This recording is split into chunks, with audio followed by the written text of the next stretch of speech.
Hello everyone, this is Vivek and welcome back to temperament of traders. देखते हैं आज के मेजर ट्रेड्स क्या रहे और उसके पीछे का लॉजिक क्या था। पहले प्रीवियस इंपॉर्टेंट लेवल हम देखेंगे। तो आप देखिए कल मार्केट यहाँ पे हॉल्ट किया था, तो ये एक सपोर्ट की तरह एक्ट करने वाला था आज के मार्केट के लिए। और जो दूसरा सपोर्ट था यहाँ पे देखेंगे, कल का जो लो था वहाँ पे आप मार्क करके रख सकते हैं कि ये एक सपोर्ट की तरह एक्ट करने वाला है।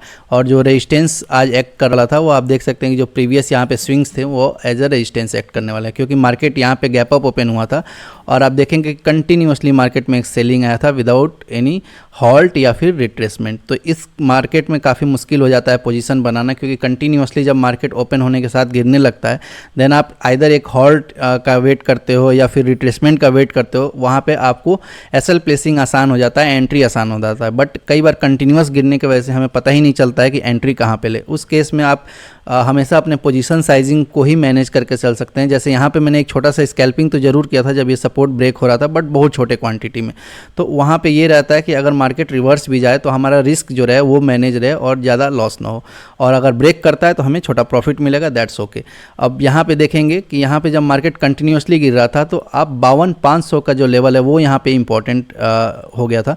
देखेंगे कि जब भी मार्केट ये राउंड लेवल को क्रॉस किया था तो यहाँ पे कोई अच्छा प्रीमियम पे मूवमेंट नहीं आया था। दैट मीन्स कि यहाँ पे अभी भी सेलर्स जो पोजीशन है वो एडजस्ट नहीं कर रहे हैं या फिर अभी निकाल नहीं रहे हैं। बट जैसे ही ये मार्केट यहाँ पे सस्टेन किया, इस ऑलमोस्ट एक यहाँ से पुल बैक आने की कोशिश किया था मार्केट, बायर्स यहाँ पे पुल बैक किए थे, बट फिर से वो रिवर्स हुआ। उसके बाद से देखिए यहाँ पे फिर यहाँ पे लोगों का एसएल कटना चालू हुआ और यहाँ पे एक अच्छा मोमेंटम देखने को मिला। तो हमेशा हमें ऐसे ही जगह पे एक्ट करना है जहाँ पे जैसे 52,500 पे कल का एक सपोर्ट था और यहाँ पे राउंड नंबर है तो बहुत सारे लोगों का पोजीशन था। अब जब वो कटने वाला था तो हमें यहाँ पे एक अच्छा ट्रेड मिल सकता है। तो हमेशा यहाँ पे अलर्ट रहना। और जैसे ये इन्वर्टेड हैमर को डिफाई करके ये वापस से जब ब्रेक कर रहा था, मैंने भी यहाँ पे एंट्री लिया था। हालांकि ये प्रीमियम अगर ये सस्टेन हो रहा था, जो कि मेरा एक्सपेक्टेशन था कि आज अच्छा सेलिंग आएगा तो ये सस्टेन कर जाएगा, बट वैसा नहीं हुआ, जिसके वजह से एक रिवर्सल्स में मैंने भी जो रनिंग प्रॉफिट था वो काफ़ी अच्छा दिख रहा था, बट वो सस्टेन नहीं होने की वजह से छोटे प्रॉफिट में बुक करना पड़ा। बट कोई नहीं, आप ये हमेशा एनालाइज कर सकते हैं कि कहाँ पे हमें प्रीमियम में थोड़ा इंक्रीमेंट मिल सकता है। जैसे यहाँ पे आप देखेंगे कि उतना इंक्रीमेंट नहीं मिला, बिकॉज यहाँ पे एसएल्स नहीं कट रहे थे। मार्केट को कॉल सेलर्स नीचे तो ला रहे थे बट एसएल्स नहीं हिट हो रहे थे। बट यहाँ पे जो सेलर्स के एसएल्स हिट हुए देन यहाँ पे अच्छा मोमेंटम देखने को मिला। फिर मार्केट ने आप देखिए प्रीवियस सपोर्ट पे जो बना हुआ था वहीं से सपोर्ट फिर से लिया और यहाँ पे एक साइडवेज रेंज में अप्रोक्सीमेटली आप बोल सकते हैं कि 1-1.5 घंटा मूव किया। यहाँ पे वापस से जब ये ब्रेक कर रहा था लेवल, यहाँ पे मैंने एंट्री ली थी और 52,200 के प्रीमियम पे मैंने एंट्री लिया था। और यहाँ पे आप देखेंगे कि फिर से ये रिवर्सल आया, जिसकी वजह से रनिंग प्रॉफिट फिर से अच्छा देखने के बाद यहाँ पे छोटे प्रॉफिट में वो बुक करना पड़ा।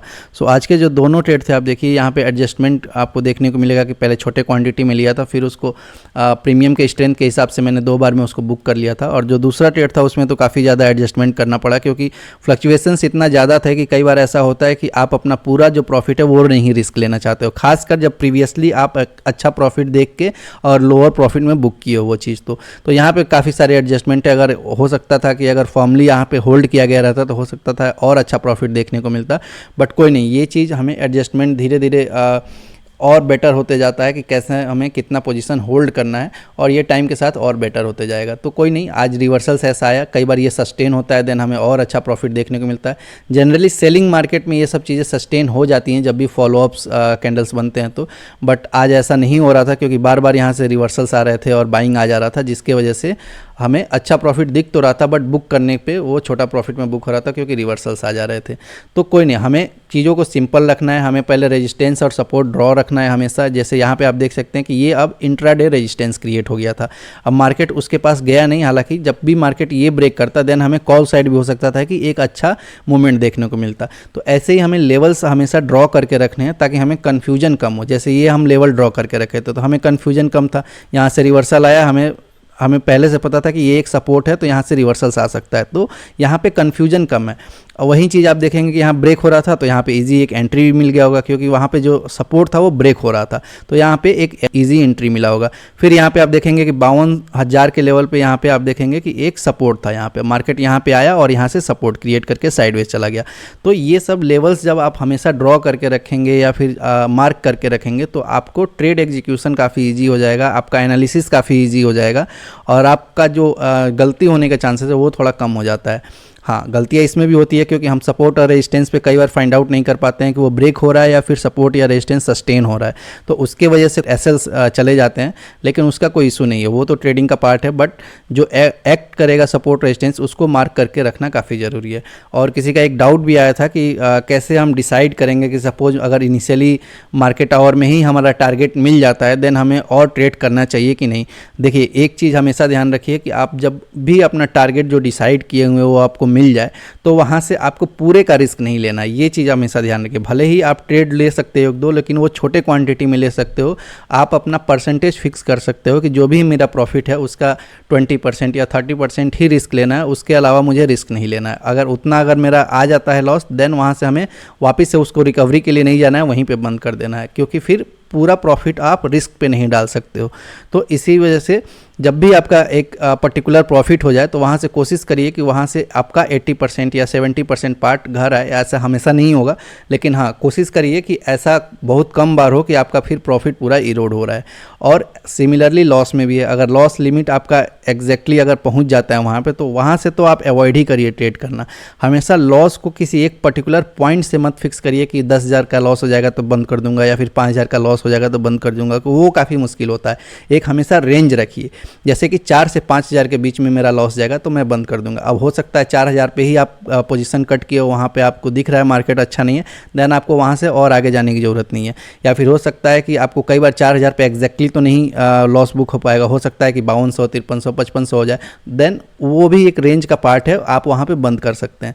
बट हमेशा एक लोअर रेंज और एक मैक्सिमम रेंज हमेशा बना के रखिए। ऑप्शन बाइंग में ये काफ़ी इंपॉर्टेंट है।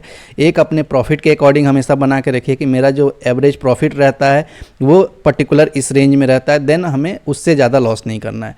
और एक हमारा मैक्सिमम लॉस का भी लिमिट रहना चाहिए कि irrespective of any bad market या फिर कुछ भी हो जाए, मुझे इस पर्टिकुलर मैक्सिमम लिमिट से बाहर नहीं जाना है, ताकि यहाँ पे कुछ भी हो जाए मुझे यहाँ पे बंद कर देना है। ये दोनों लिमिट के लॉसेस आप हमेशा मेंटेन रखेंगे तो आप देखेंगे कि जो आपका ओवरऑल प्रॉफिट है वो शायद बना रहे।